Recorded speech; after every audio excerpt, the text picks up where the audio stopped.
Welcome back to Melodic Muse. It's Andy Timmons here. Happy to be here with Guitar World once again. And we're going to continue looking at my tune, Winterland, from Theme from a Perfect World. So let's dig into the verse.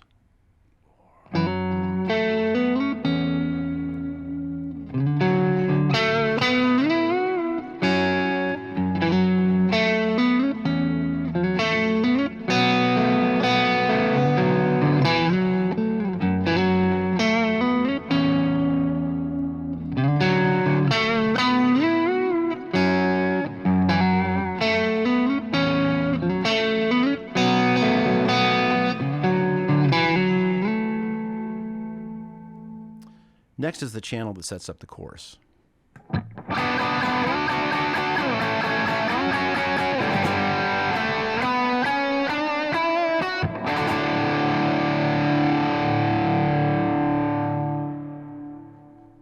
So the verse here, it's essentially a very simple melody and also a simple study in how, even though I do have bass on the track and there might be a bit of rhythm guitar, but this song would have been written with playing strictly power trio in mind, kind of like the Resolution record. This was the follow-up to that. So I was writing a lot of material that was strictly, you know, could be played without any overdubs for the recording, right? So the melody,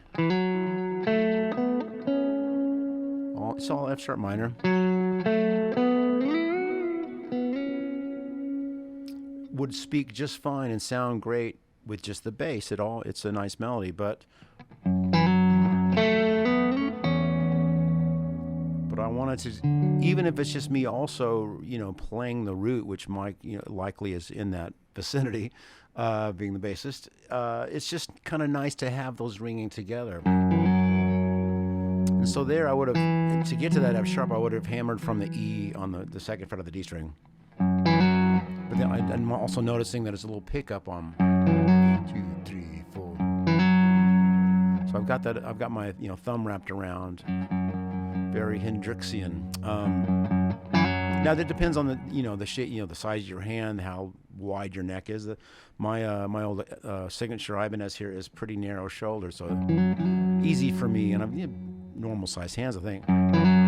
You could, if you need to fret it in that way, or you know, how would I? With anything, you know, however I'm doing things may work for you, or it may require you to, you know, modify that to fit your physicality or what comes more natural to you. But the thing for me is to, you know, certainly fortify, do what comes most natural, because then it should work out pretty well. I mean, most techniques I have together were because they were easier for me than other techniques, you know, full disclosure.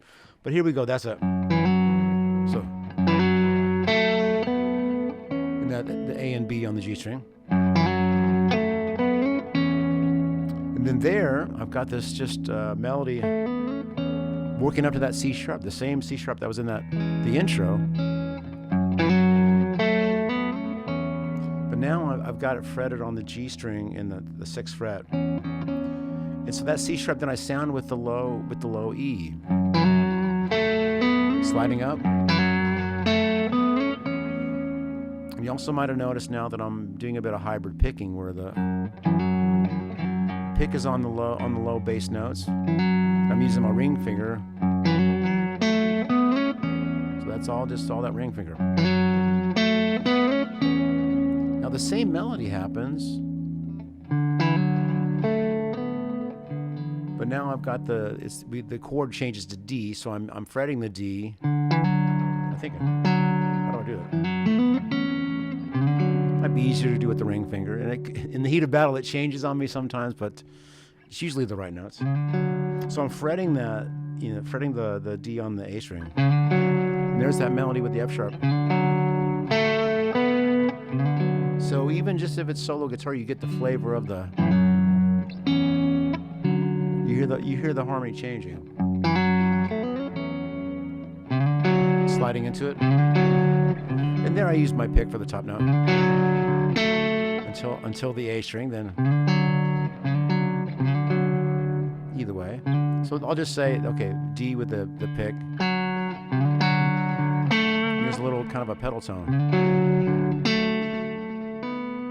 And then I hammer that B. Then I bend up to the, what am I bending up to from the the E to the F sharp.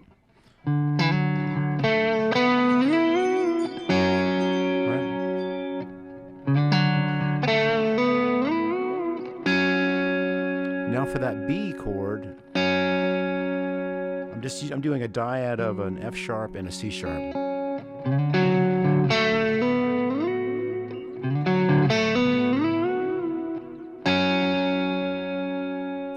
Okay, and then back to same information as the very beginning of the verse. But this time it goes B to D. So there I've got, and then, you know, with all these things, you know, it's always handy to be able to utilize any open strings that might be available to support that harmony.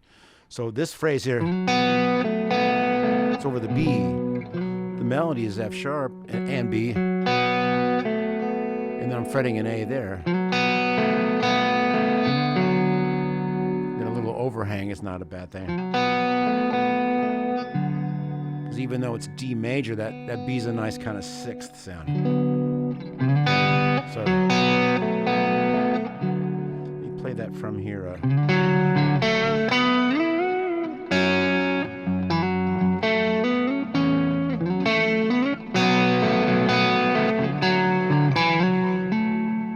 That's ending up on that D major. I could have slid up like that. And that's another choice along the way with either writing or arranging. You try to find ways where that melody is going to speak the best, however you can support it harmonically, but then also where you're fretting the note. Because if I were to play, the melody's the same, but by sliding up, it just has a different feel to it, right? So then now essentially the verse repeats itself. I might have given it a little ornamentation on the record. Then back to the D major. And on that slide, when I'm going from the pay attention to, like, I'm kind of taking my time. I'm not just getting right to it. Right, you know.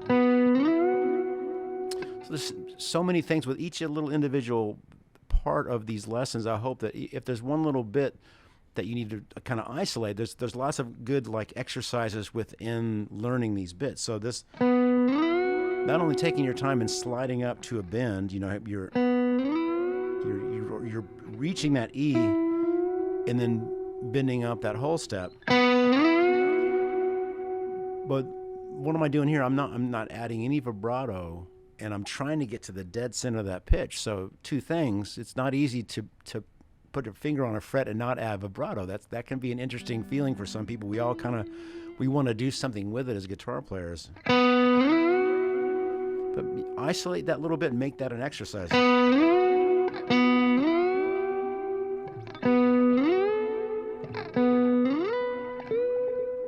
But really just practice going from that B to the E, then up to the F sharp. Check the pitch on a fretted note if you need. So that same little dyad, play with the pick and middle finger.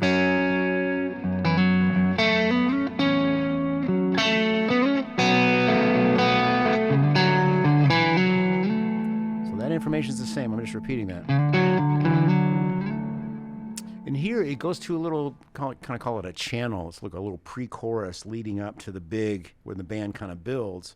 So here, you know, the band goes into almost a U2-ish, dun, dun, dun, dun, dun, dun, dun, dun, dun. At least that's what I hear in my head. And I changed to a full gain sound. In this case, it's the JHS AT pedal. Switching to the humbucker of the guitar for a more powerful tone. And I'm playing just dyads. I think that's over a G. F sharp.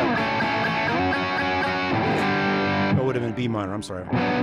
So if the harmony is B minor, F sharp minor, G. Know thy own tunes, folks. So that dyad of B and D, of course, that could have been G major, but it is actually the root and third of a B minor.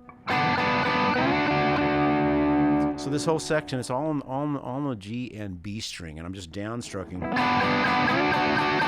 So there I go from the root and third to the third and fifth. That's D and F sharp. Then the harmony changes to F sharp minor. So there's the third and fifth of F sharp minor to the fifth and root. Now for the G, I just go essentially playing the low G. I'm ignoring. That would have been a little dense. But if I play the open D, G, B string and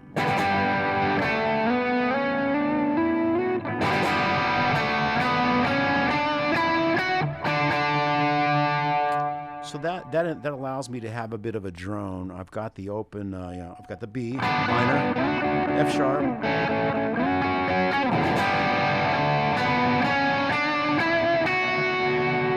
so I'm able to allow a lot of the strings to ring if I'm focusing on the inner D, G, and B. So the D I'm clearly using as an open drone, even though it's that fifth. Leads us handily right into the big powerful chorus.